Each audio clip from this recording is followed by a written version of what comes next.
Hello everyone, in this tutorial we are going to be making a game using one of Wade's built-in game making tools. So the first thing we need to do is navigate to clockworkchili.com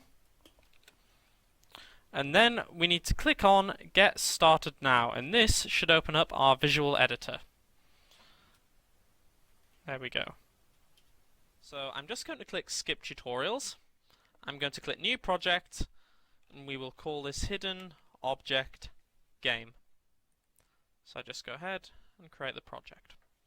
So we're presented with an empty screen. Now I'm going to import some of my art assets, and I'm going to show you what a lot of these look like, as you'll need to know to get the general idea.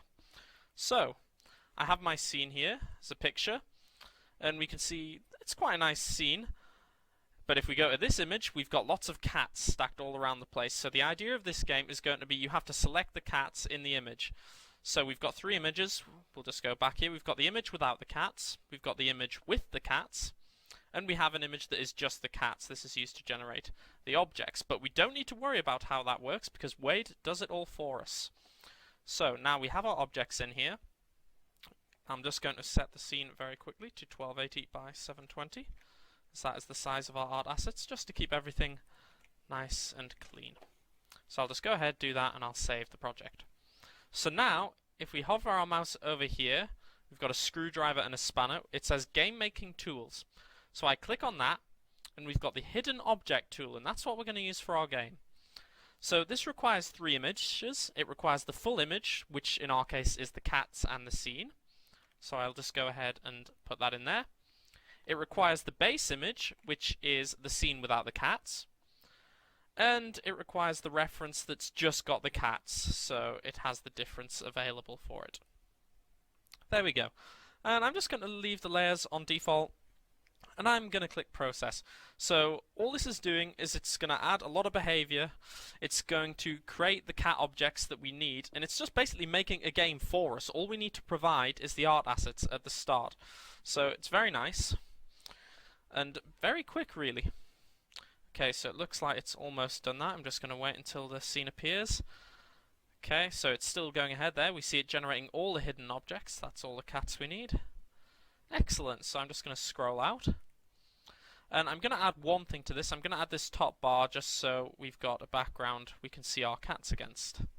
Let me just move that up here. And I'll set that to layer 4. Might be okay. Right, this is the important bit. This bar here. I'm just going to resize it slightly, but not too much, because otherwise it's going to be way too small. Just make that a little bit bigger. There we go, that's reasonable.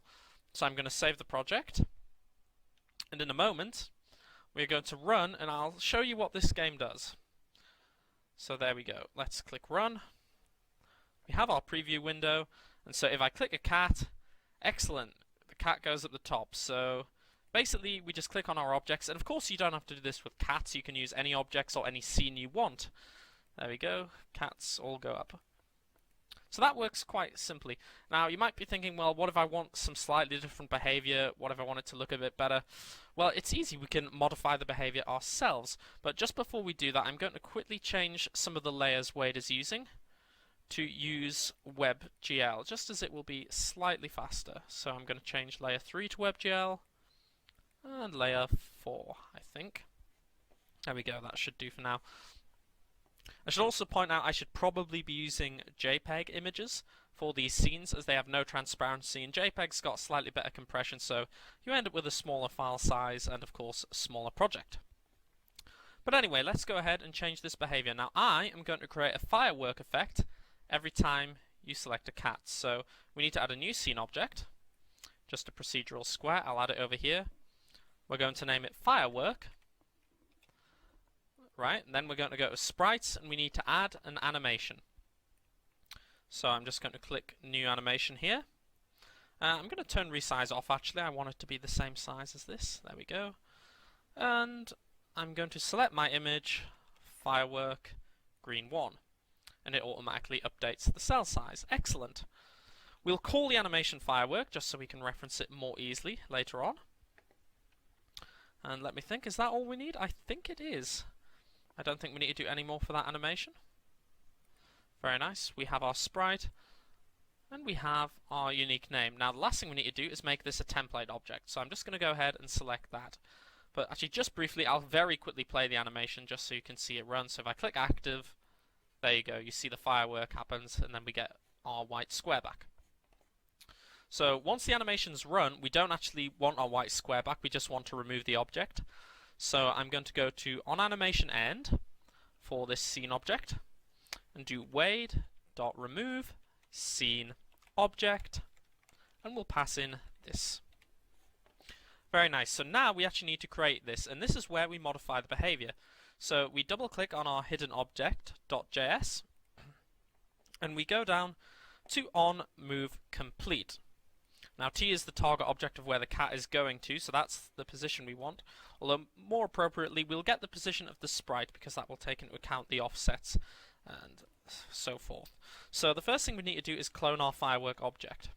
So I'm just going to create a variable, and then I'm going to do wade.getSceneObject.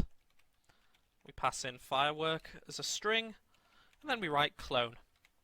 Excellent. So the next thing we want to do is set the position, firework.setPosition, to this sprite, get position.